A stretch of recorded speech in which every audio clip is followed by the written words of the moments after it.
నమస్తే, welcome to special focus. స్వాతంత్ర దినోత్సవం, ఇండిపెండెన్స్ డే పేరేదైనా ఇప్పటి వాళ్లకు ఇది జస్ట్ ఒక పబ్లిక్ హాలిడే. ఒకరోజు స్కూల్లో, కార్యాలయంలో, పార్టీ ఆఫీసులో జరుపుకునే సెలబ్రేషన్. చాక్లెట్లు, కేక్లు పంచి కల్చరల్ యాక్టివిటీస్, స్పీచ్లతో హడావిడి చేయడం మామూలే. కానీ ఇండిపెండెన్స్ డే అసలు అర్థం అది కాదు. బానిస బతుకుల నుంచి విముక్తి కోసం యావత్ దేశం చేసిన పోరాటం.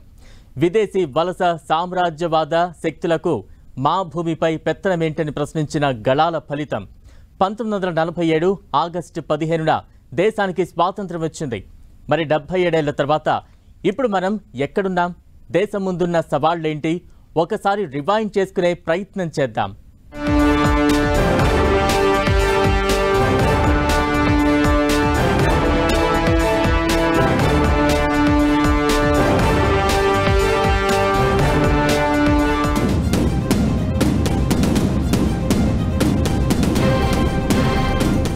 ఎందరో త్యాగధనులు అనేక సంవత్సరాలు పోరాటం చేసిన తరువాత భారతదేశానికి ఆగస్టు 15, 1947న స్వాతంత్ర్యం సిద్ధించింది. సుమారు 200 ఏళ్లకు పైగా బ్రిటిష్ పాలనలో భారతదేశం చాలా కోల్పోయింది. చరిత్రలో ఎంతో గొప్ప ప్రాముఖ్యత కలిగిన భారత్ వాస్తవంలో మాత్రం చాలా వెనుకబాటుకు గురైంది. ఇంకా వెనుకబాటు కొనసాగుతూనే ఉంది. బ్రిటిష్ సామ్రాజ్యాధినేతలు మనకు ఏమీ మిగల్చలేదు. మన దేశాన్ని సర్వం దోచుకున్నారు, అందిన కాడికి ఎత్తుకెళ్లారు. అయినప్పటికీ మన వాళ్లు ఏమాత్రం కుంగిపోలేదు. స్వాతంత్ర్యానంతరం దేశాన్ని ఉన్నత స్థాయిలో నిలబెట్టేందుకు తీవ్రంగా శ్రమించారు. మెట్టు మెట్టు ఎక్కుతూ ప్రపంచంలో అగ్రదేశాల సరసన నిలిపారు.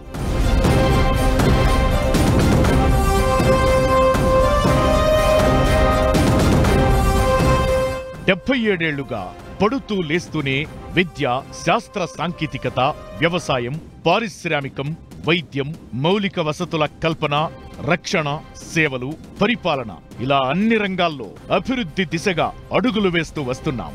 అయినా ఇంకా చాలా సాధించాల్సిందే ఉంది. ప్రతి రంగంలో ప్రపంచ దేశాలతో పోటీ పడుతున్న భారత్ తన శక్తి సామర్థ్యాలను పెంచుకుంటూ ముందడుగు వేస్తోంది. 1947 ఆగస్టు 15న బ్రిటిష్ వారి చెర నుంచి భారతావని విముక్తమైంది.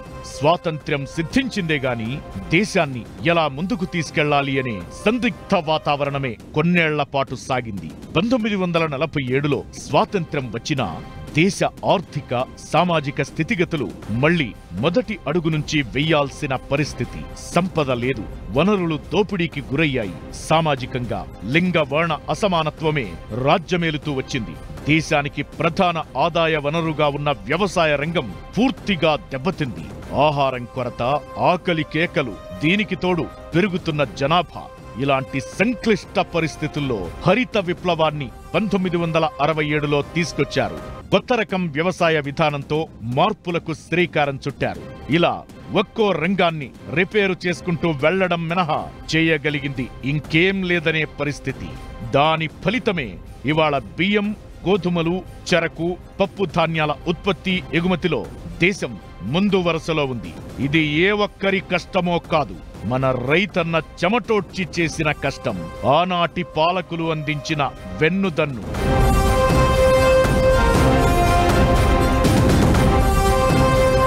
స్వాతంత్ర్యం తరువాత దేశం ఆర్థికంగా చితికిపోయింది. శతాబ్దాల తెల్లదొరల పాలన ఫలితంగా నిరక్షరాస్యత, లంచగొండితనం, పేదరికం, లింగ వివక్ష, అంటరానితనం, కులమత వర్గ భేదాలు ఇలా ఎటు చూసినా సందిగ్ధ కాలమే రాజ్యమేలింది. 1947లో దేశ జీడీపీ 2.7 లక్షల కోట్లు.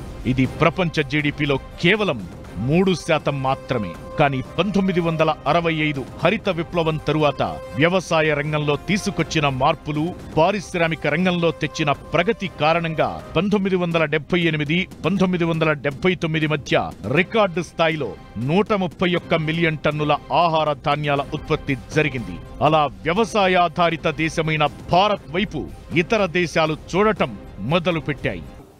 5వ అతిపెద్ద ఆర్థిక వ్యవస్థ, 3వ అతిపెద్ద ఆర్థిక వ్యవస్థ, లేదు 2047 నాటికి ప్రపంచంలోనే నంబర్ 1 ఆర్థిక వ్యవస్థ కావాలన్న లక్ష్యాలు గొప్పగా నిర్దేశించుకుంటున్నాం.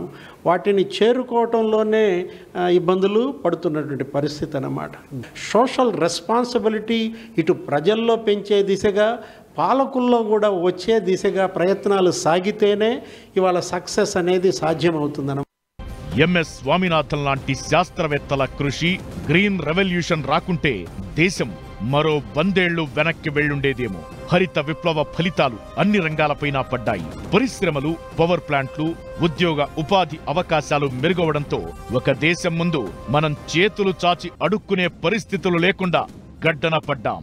ప్రస్తుతం ప్రపంచంలో భారత్ 4వ అతిపెద్ద ఆర్థిక శక్తి. ఇప్పుడు దేశ జీడిపి 7.3%గా 173 లక్షల కోట్లు, 8% గ్లోబల్ జీడిపి షేర్తో పరుగులు పెడుతోంది. గత 10-15 ఏళ్లలో పరిశ్రమలు చాలా వేగంగా పెరిగాయి. మరీ ముఖ్యంగా స్టార్టప్లు వందల సంఖ్య నుంచి వేల సంఖ్యకు చేరుకున్నాయంటే ప్రపంచంతో మనం పడుతున్న పోటీని అర్థం చేసుకోవచ్చు. నిరుద్యోగాన్ని ఎంతో కొంత తగ్గించడంలో ఇది కీలకమైంది.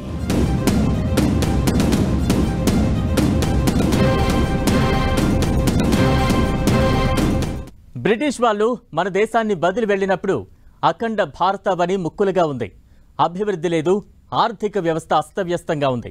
దీంతో సాంకేతికత అనేది లేకపోతే దేశ మనుగడ ప్రశ్నార్థకమవుతుందని నాటి పాలకులు భావించారు. మొదట్లో విదేశీ సంస్థల సహకారంతో అటు రక్షణ రంగాన్ని, ఇటు శాస్త్ర సాంకేతిక రంగాన్ని బలోపేతం చేసుకుంటూ వచ్చాం.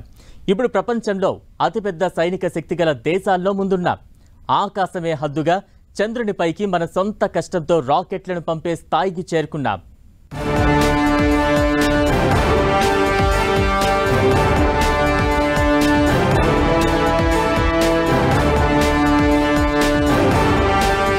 స్వాతంత్ర్యానంతరం చరిత్ర పునరావృతం కాకుండా భారతదేశం తన రక్షణ వ్యవస్థను బలోపేతం చేసింది. స్వాతంత్ర్యం తరువాత పాకిస్తాన్, బంగ్లాదేశ్ విడిపోయాయి. దేశంలో విచ్ఛిన్నమైన రాజ్యాలన్నీ కలిశాయి. మన పాలకులు అప్పట్నుంచే రక్షణ రంగంపై దృష్టి పెంచారు. స్వాతంత్ర్యానికి ముందు నుంచి కూడా దేశంలో సైనిక వ్యవస్థ ఉంది.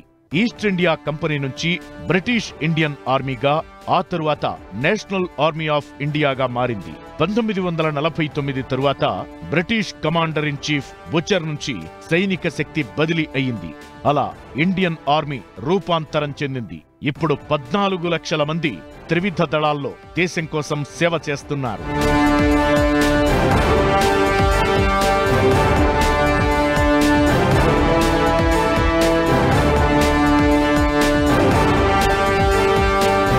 (1947) తరువాత మెల్లగా భారత రక్షణ వ్యవస్థ బలోపేతమైంది.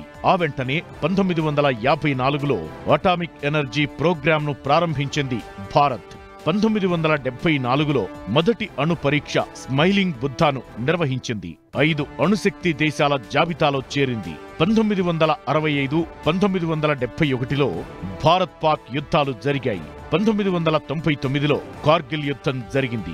1962లో సరిహద్దుల్లో చైనా దురాక్రమణల్ని తిప్పికొడుతూ భారత సైన్యం పోరాడింది. ఇండియన్ ఆర్మీ అంటే కేవలం యుద్ధాలే కాదు, దేశంలో అశాంతి, విపత్తులను ఎదుర్కోవడంలోనూ ముందుంటుంది. అంతెందుకు, దేశంలో రీసెంట్గా కేరళ, వయనాడ్ లాంటి ప్రకృతి విపత్తులో కూడా సమర్థవంతంగా సహాయక చర్యలు అందించగలిగామంటే అది మన త్రివిధ దళాల పుణ్యమే. తమ శక్తియుక్తులన్నీ పెట్టి దేశం కోసం అహర్నిశలు శ్రమిస్తున్నారు సైనికులు. వారికి ఎన్నిసార్లు సెల్యూట్ చేసినా తక్కువే. 70 సంవత్సరాల్లో ఎన్నో యుద్ధాలు, స్వతంత్రం వచ్చిన రోజు నుంచి ఆగస్టు 15 నుంచి పాకిస్తాన్తో శత్రుత్వం, పాకిస్తాన్కి ఇతర దేశాలు సపోర్ట్ చేయటం, ఈ అన్నీ తట్టుకుని మళ్ళీ చైనీస్ కూడా ఎంత పెద్ద దేశం 61 నుంచి మనకి తగ్గలేని శత్రుత్వం, మన సీమాల మీద 5 లక్షల మంది సైనికులు పర్మనెంట్గా ఉండటం, యుద్ధానికి ఉండటం, 2 పక్కల యుద్ధం, 2 ఫ్రంట్ అన్నీ తట్టుకుని వస్తూ ఉండగా దేశంలో కూడా ఎన్నో ప్రాబ్లమ్స్, అరాచకం తీసుకొచ్చే ప్రాబ్లమ్స్ తట్టుకున్నాం.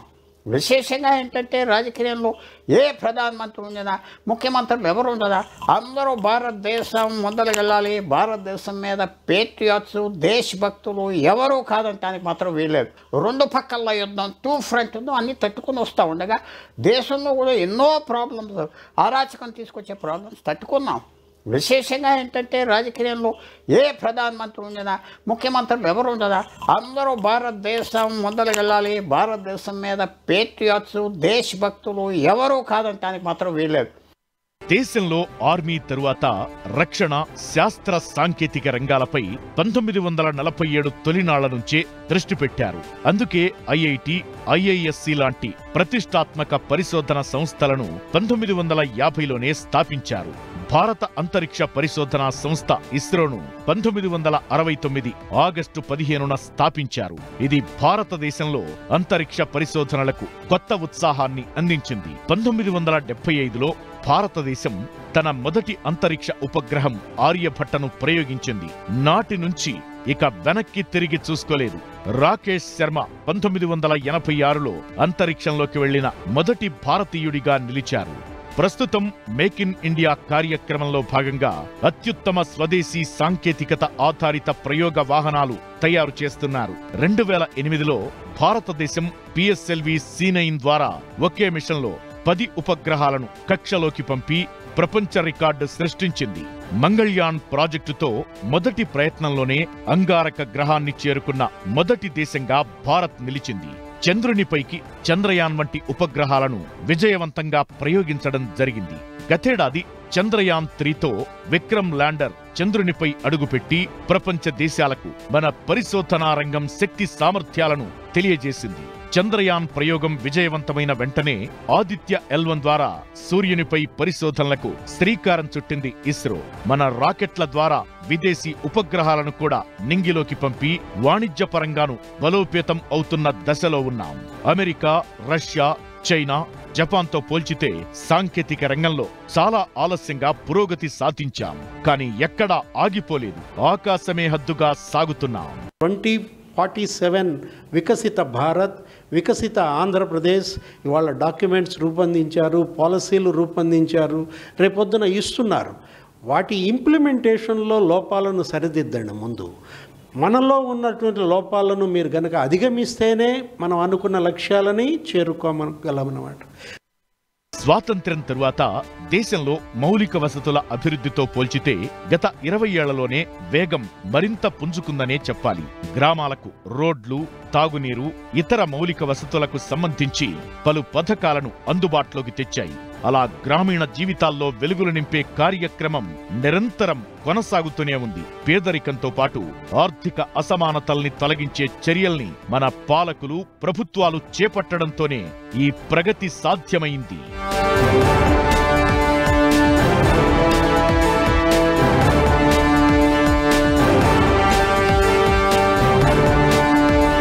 విద్య, వైద్యం, వ్యాపారం, రాజకీయం రంగమేదైనా భారతదేశం బ్రాండ్ ఇప్పుడు ప్రపంచానికి అమూల్యం.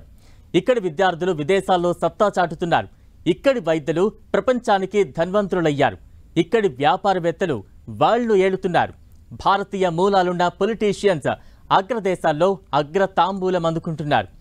ఇది మనం పలు రంగాల్లో సాధించిన ప్రగతికి మచ్చు తొనుకులు.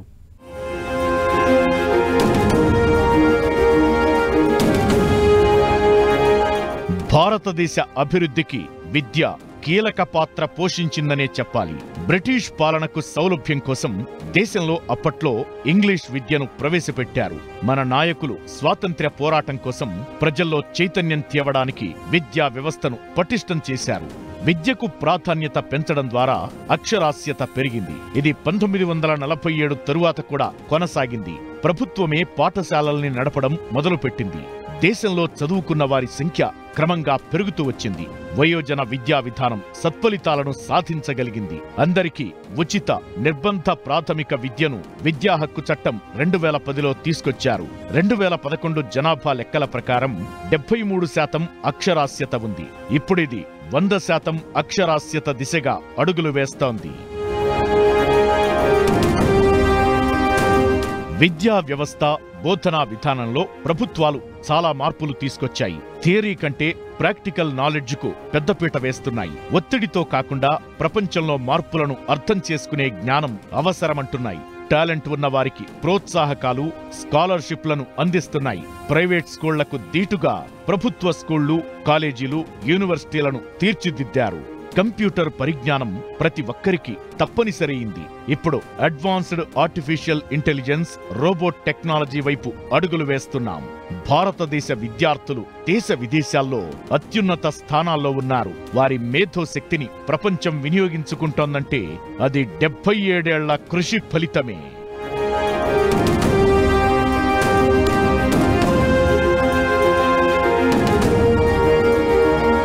వైద్య సేవల్లో ప్రపంచమే ఆశ్చర్యపోయే స్థాయికి భారత్ చేరింది. భారత్కు చెందిన నిపుణులైన వైద్యులకు ప్రపంచ దేశాలు రెడ్ కార్పెట్ పరుస్తున్నాయి. మన దేశంలోని ఎన్నో మెడిసిన్ కంపెనీలు ప్రపంచ దేశాలకు సేవలందిస్తున్నాయి. ఎంతో మంది డాక్టర్లు విదేశాల్లో పేరు ప్రఖ్యాతులను తెచ్చుకుంటున్నారు.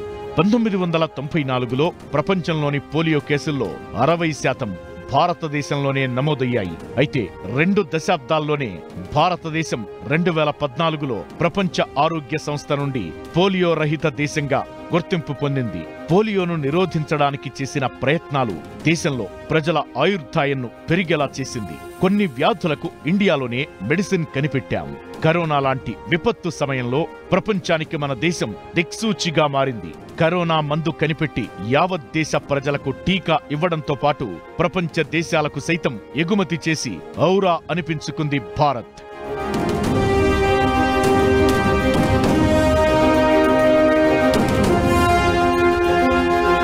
పారిశ్రామిక విప్లవం తీసుకొచ్చిన మార్పులను మన దేశం బాగా అందిపుచ్చుకుంది. నాటి బ్రిటిష్ పాలకులు దేశం వదిలి వెళ్లినా వారు స్థాపించిన పరిశ్రమలు, సాంకేతిక సాధనాల వినియోగాన్ని నేర్చుకున్న భారతీయులు తక్కువ శ్రమతో ఎక్కువ ఉత్పత్తులను ఇవ్వడం ప్రారంభించారు. కొత్త పరిశ్రమలు, కొత్త టెక్నాలజీని అందిపుచ్చుకుంటూ ప్రపంచానికి తమ బ్రాండ్లను పరిచయం చేయడంలో ముందున్నారిప్పుడు. స్టార్టప్ కంపెనీలు గత దశాబ్ద కాలంలో బాగా పెరిగాయి. వీటితో ఉద్యోగ ఉపాధి అవకాశాలు మెరుగయ్యాయి. విదేశాల్లోనూ మన వ్యాపారుల హవా ఏ రేంజ్లో ఉందంటే ఒకప్పుడు మన దేశాన్ని పాలించిన ఈస్ట్ ఇండియా కంపెనీకే ఇప్పుడు మన దేశానికి చెందిన సంజీవ్ మెహతా యజమాని. రాజకీయాల్లోనూ ప్రపంచాన్ని శాసిస్తున్నారు మనవాళ్లు. ఒకప్పుడు మన దేశాన్ని పాలించిన బ్రిటన్కు మొన్నటి వరకు ప్రధానిగా పనిచేసింది ఇండియా మూలాలున్న రిషి సునాక్. అంతెందుకు, భారతీయ మూలాలున్న కమలా హ్యారిస్ ఇప్పుడు అమెరికా అధ్యక్ష ఎన్నికల బరిలో నిలిచారు. That is India power.